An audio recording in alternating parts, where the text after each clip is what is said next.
Hi guys, welcome back to my channel rainbow Sandhya. आज का video किसी के कमेंट का रिप्लाई है, क्योंकि किसी ने कमेंट किया था कि मैं अपने स्पेसिफिक पर्सन को मैनिफेस्ट कर रही हूँ और मैंने मैनिफेस्ट भी कर लिया अपने स्पेसिफिक पर्सन को, पर फिर भी वो इंसान मैनिफेस्ट होने के बाद भी मुझसे दूर हो गया। तो ऐसा क्यों हुआ? तो आज की वीडियो में हम बात करने वाले हैं कि किसी भी चीज़ को मैनिफेस्ट करने के बाद फिर से वो चीज़ हमसे दूर क्यों हो जाती है। स्पेशली कोई पर्सन जिसे हमने मैनिफेस्ट भी कर लिया है, फिर से वो इंसान हमसे दूर हो जाता है। तो आखिर ऐसा क्यों हो रहा है कि जिस भी चीज़ को, जिस भी पर्सन को हम अपनी लाइफ में मैनिफेस्ट करना चाह रहे हैं, वो हमसे उतना ही दूर होते चला जाता है। तो इस सिचुएशन के लिए मैं आपसे 4 पॉइंट शेयर करूंगी, जिससे आप ये बहुत ईजिली जान पाएंगे कि किस सिचुएशन, किस रीज़न की वजह से आप अपनी डिज़ायर्ड चीज़ से, आप अपने डिज़ायर्ड पर्सन से दूर हो रहे हैं। यहाँ पे मैं एक पर्सन का एग्जांपल लेके आपको सारी चीज़ें एक्सप्लेन करूंगी। आप अपनी कोई भी डिज़ायर, कोई भी विश लगा के देख सकते हो।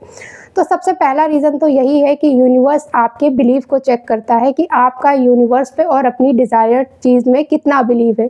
ये देखने के लिए यूनिवर्स आपकी लाइफ में कुछ ऐसी सिचुएशन लाता है जिससे आप और आपकी मैनिफेस्टेशन एक दूसरे से दूर हो जाते हैं। फिर वो चाहे कोई चीज़ हो या फिर कोई इंसान हो। एक्चुअल में यूनिवर्स आपके बिलीव को चेक करता है कि अभी भी आपको बिलीव है या नहीं।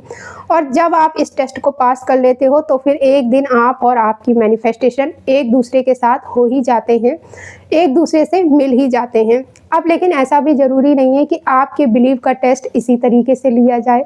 बहुत सारे तरीके होते हैं जिनसे आपका टेस्ट लिया जाता है यूनिवर्स के द्वारा, और उन्हीं में से एक तरीका ये भी है जो मैंने आपको बताया। अब दूसरी सिचुएशन ये है कि आप अपनी विश, जो एक्चुअल रियल विश होती है, वो कभी भी यूनिवर्स को बताते ही नहीं हो कि एक्चुअल में आपको क्या चाहिए। आप अपनी एक्चुअल डिज़ायर कभी भी यूनिवर्स के सामने रखते ही नहीं हो। आप सिर्फ ये बोलते हो कि यूनिवर्स मुझे बस ये चीज़ चाहिए। एक्चुअल में आपको क्या चाहिए ये बताना तो आप यूनिवर्स को भूल ही जाते हो। जैसे आप किसी स्पेसिफिक पर्सन को मैनिफेस्ट करते हो तो आप अपनी रियल विश ना बता के यूनिवर्स को क्या बोलते हो कि यूनिवर्स बस इस इंसान से मेरी बात होने लगे किसी भी तरह, यूनिवर्स इस इंसान का कॉल या मैसेज आ जाए, इस इंसान से मेरी शादी हो जाए, हमारे पेरेंट्स मान जाए शादी के लिए। आप कभी भी यूनिवर्स को ये नहीं बताते हो कि यूनिवर्स हम दोनों पूरी लाइफ एक दूसरे के साथ रहे और बहुत खुश रहे। यूनिवर्स हम दोनों एक दूसरे के साथ पूरी लाइफ बहुत प्यार से रहें। ये सब आपकी विश में, आपकी डिज़ायर में कभी भी शामिल नहीं होता है। हाँ, मन में आप ऐसा चाहते हो, ऐसा हो सकता है, लेकिन आप ज़्यादा जोर सिर्फ एक कॉल या मैसेज के लिए, सिर्फ उस इंसान से शादी के लिए लगाते हो कि अगर मेरी उसके साथ मिसअंडरस्टैंडिंग है तो हमारी मिसअंडरस्टैंडिंग क्लियर हो जाए, किसी भी तरह हमारी बात होने लगे बस, या फिर किसी भी तरह हमारे पेरेंट्स शादी के लिए मान जाएं, हमारी शादी हो जाए बस किसी भी तरह। इससे क्या होता है कि वो इंसान आपसे बात करने भी लगता है। उस इंसान का कॉल या मैसेज आ भी जाता है आपके पास, अगर आप कॉल या मैसेज मैनिफेस्ट कर रहे थे तो, या फिर आपके पेरेंट्स मान भी जाते हैं शादी के लिए और आप दोनों की शादी हो भी जाती है। लेकिन शादी के बाद भी आप दोनों को एक दूसरे से स्ट्रॉन्ग कनेक्शन फील नहीं होता है।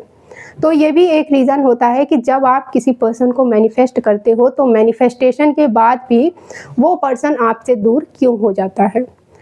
तीसरी सिचुएशन ये है कि हो सकता है कि आपको उस इंसान से बहुत प्यार हो, आप उस इंसान के लिए बहुत अमेजिंग, बहुत ही डिज़र्विंग पर्सन हो, लेकिन वो इंसान आपके लिए सही ना हो जिसे आप मैनिफेस्ट कर रहे हो सकता है कि वो इंसान आपको चीट कर रहा है, वो इंसान आपके सामने अच्छा बनने का नाटक कर रहा है। हो सकता है कि उस इंसान के दिल में आपके लिए कोई फीलिंग ही ना हो, वो इंसान आपकी फीलिंग के साथ खेल रहा है, ज़रा सी भी फिक्र नहीं है उसे आपकी, ज़रा सा भी प्यार नहीं है उसे आपसे।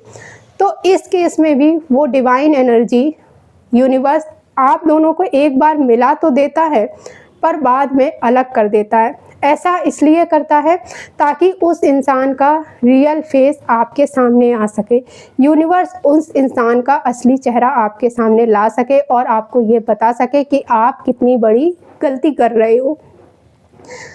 आपने खुद अपनी रियल लाइफ में ये देखा होगा कि जब आपका कोई लव्ड वन आपसे दूर हो जाता है, तो अगर वो इंसान आपके लिए सही नहीं है तो तो आपको किसी ना किसी तरह पता चल ही जाता है कि वो इंसान आपको चीट कर रहा है। क्यों? क्योंकि आप शांत होके बैठ जाते हो यूनिवर्स की मर्जी मान के कि शायद यही यूनिवर्स की मर्जी है, जैसी यूनिवर्स की मर्जी वैसी मेरी मर्जी। तो यूनिवर्स पर अपने इस बिलीव के कारण आप हर्ट होने से बच जाते हो। और अब हम बात करते हैं फोर्थ पॉइंट की। ये सबसे इम्पॉर्टेंट रीज़न है, क्योंकि कई बार क्या होता है ना कि आपको तो उस इंसान की वैल्यू पता होती है, आपको तो ये पता है, आप ये जान चुके हो कि वो इंसान आपके लिए कितना ज़्यादा इम्पोर्टेंट है।